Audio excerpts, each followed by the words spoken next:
everybody, welcome to this week's Blonde Moment.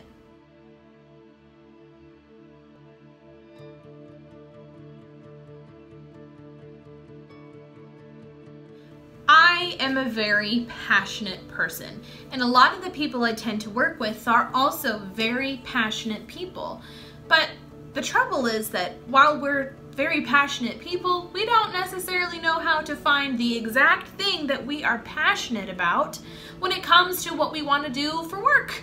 So what do? We're talking about how to find your passion this week, if you didn't already guess, and I'm going to give you 5 different ways you can find your passion quick and easily. One thing that I teach in my branding course is I help people understand how to find their passion and how to identify what it is that they're good at and how they can begin a business. So first, you need to take some time to yourself. This is going to be something that you're going to sit here and think, how is this going to help me find my passion, Sarah? This doesn't even make sense. Let me tell you. Listen here. Go to a quiet corner for at least 25 to 30 minutes, maybe longer if that's what you need, or maybe shorter if that's what you need, and really take the time to think about, what am I passionate about? What am I good at doing? Bring a pad of paper and a pencil or a pen and write down anything that comes to mind as you're sitting here during this meditative thought process. Secondly, make sure that you actually write down personal thoughts on these 5 questions. What do you want to tell the world? What do you want to share with other people around you? What characteristics make you a good leader?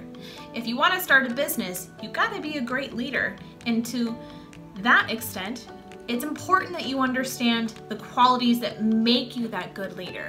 Otherwise, all you're going to be able to do is identify your weak points, and you want to make sure that you give yourself a nice boost in the beginning.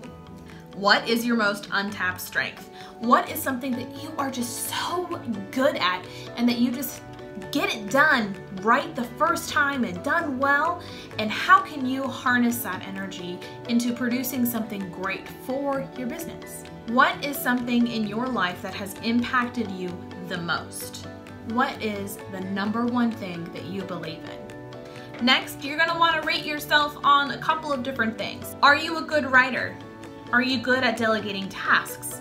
Are you able to stay self-motivated when times are a little tough and Star Wars is coming out and you really want to go see the movie but you got to get a project done? That's me, totally. Are you currently a thought leader in your area of expertise? And if you're not, how can you become a thought leader in your area of expertise? Are you good at helping others? Do you understand what internet marketing is? Do you know how to market? Do you have a website? Is your website good?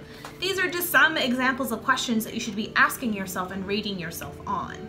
Another way to find your passion is through art.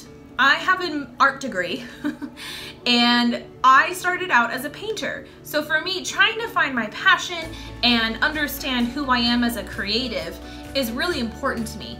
And finding my passion also happens through that creative process. It's not the creative process that you're thinking of when it comes to people who do digital marketing and who do digital entrepreneurship as a whole. It's literally about making something with your hands. It's important for us as humans to take a step back and appreciate the nature and the world around us. And you can do that through photography or painting, drawing, sketching. If you need to build Lego sets and help yourself understand what you like to do, you might end up finding out that you're an architect. Who knows? Legos can do amazing things with the brain. My last and final tip on how to find your passion is to talk to the people that know you best. If you have these open and raw conversations with people who understand who you are as a person and have probably known you your whole life, mom and dad, then you will be able to understand a little bit more about yourself from another person's perspective. You might learn that your mom thinks you're really good at decorating a home and you should probably go forward and pursue that passion, even though it might not have been the first thing that came to mind. Passion is such an important part of who we are as entrepreneurs and who we are as business owners. You might not think that you're a creative person, but there had to have been a creative solution you used to go from where you were back then to where you are now. So think and reflect and understand who you are through answering some of the questions that I've given you an example through, and also take a moment to appreciate yourself for the amazing human that you've become. Well, that's the blonde moment of the week. If you have a passion and you're having struggles when it comes to figuring out how to pursue that passion, hit me up in the comments below as per usual, or you can send me a private message and I'm happy to hop on a one-on-one consultation with you for free. See you next week.